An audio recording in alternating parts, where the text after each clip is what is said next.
And ladies and gentlemen, it has passed. Breaking news, that first House vote to begin the repeal process of Obamacare has just passed. 227 yeas, 198 nays. This moves then forward that vote to get Obamacare repealed and eventually replaced. We should also tell you that the House has also approved that waiver, 268 to 151 votes for General James Mattis to begin at least being considered to serve as Defense Secretary.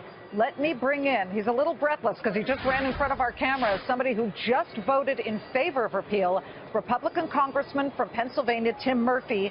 He is also the House Doctors Caucus founder. Great to have you, Dr. and Representative Tim Murphy.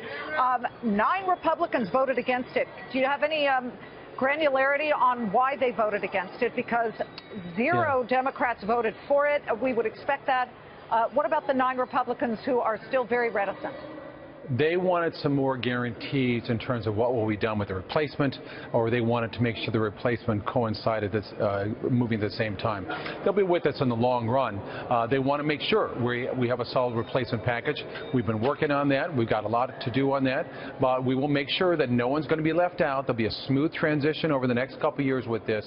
We knew it had to start with this budget vote first, which lays the foundation. So the actual repeal and replace is not in this bill, but it's moving forward in the next ones to come. I love doctors, okay? Let me just get that out there. My dad was a surgeon. Both my uncles were surgeons. So I always sit there and I think, what do surgeons absolutely want to see in what eventually replaces Obamacare? Well, I tell you, one of our top docs, Dr. Tom Price, going to be the HHS Secretary, is a person who will want to see a lot of changes, as do I.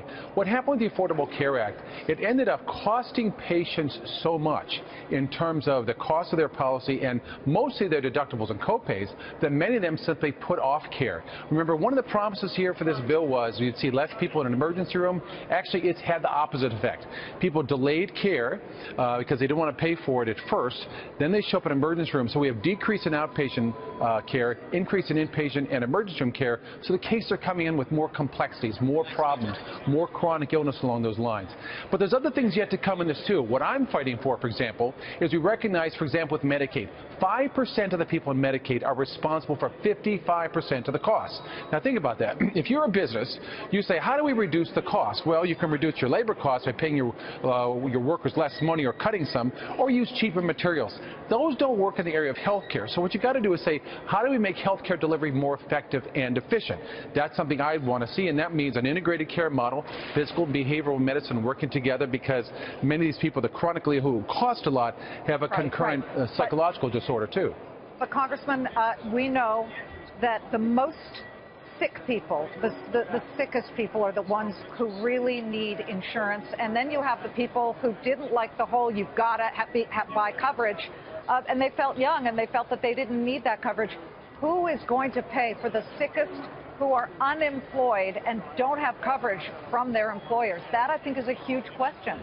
Sure, and we're still working on that with regard to make sure Medicaid is there, some tax credits paying for to help those who are lower income. Obviously, those who are unemployed and without income will be under things like Medicaid. But we've got to make sure this works right. Understand, where Obamacare failed is trying to pay for it, and it did a terrible job. The system is bankrupt. For example, they told insurance companies they were going to pay them money for reassurance. You know what?